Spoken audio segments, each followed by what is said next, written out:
In Lemmings, your task is to instruct a number of extremely stupid creatures in the subtle art of not falling off cliffs.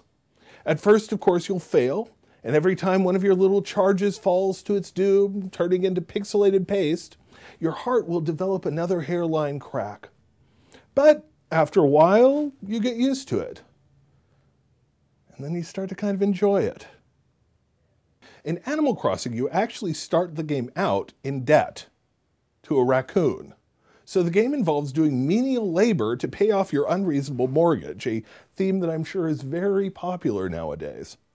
In addition to that, you're constantly nagged by these huge-headed animal creatures who are always bugging you for presents and favors and rewarding you with ugly wallpaper and demeaning nicknames. And then, on top of this, if you take a break for a couple weeks or a couple months and you come back, the village is choked with weeds. So you, in this game, are responsible for the economic prosperity and civic pride of a bunch of ungrateful freaks.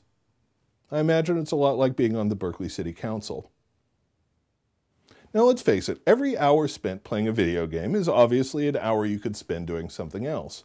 But The Sims is unusual in that everything you're doing in the game is the same thing that you'd be doing in real life if you weren't playing the game.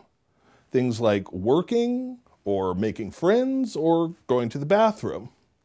Many people have commented on this recursive quality of The Sims, but very few realize that each cycle of the recursion is powered by a tiny crumb of your soul, which means that if you play The Sims enough, your Sims become real. They gain the ability to think, and to love, and to pity what you've become.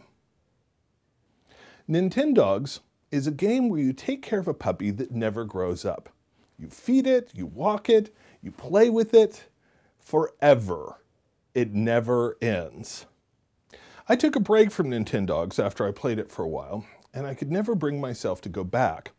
I understand the dog's probably fine. I think it runs away and comes back or something, but in my mind, it's sitting there, that tiny little cartridge, just staring at the door month after month.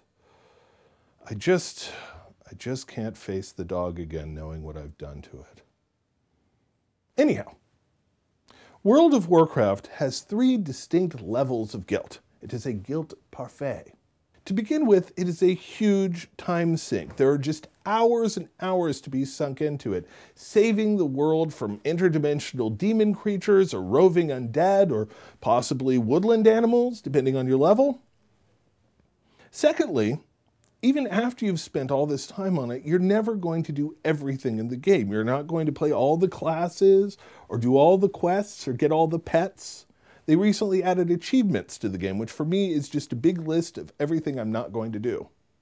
And finally, there are guilds, actual people, some of whom are friends, who are counting on you to help them get the maple bat of the Mafia Enforcer or something equally ludicrous. World of Warcraft wins for being the only game that makes me feel equally guilty whether I'm playing it or not playing it.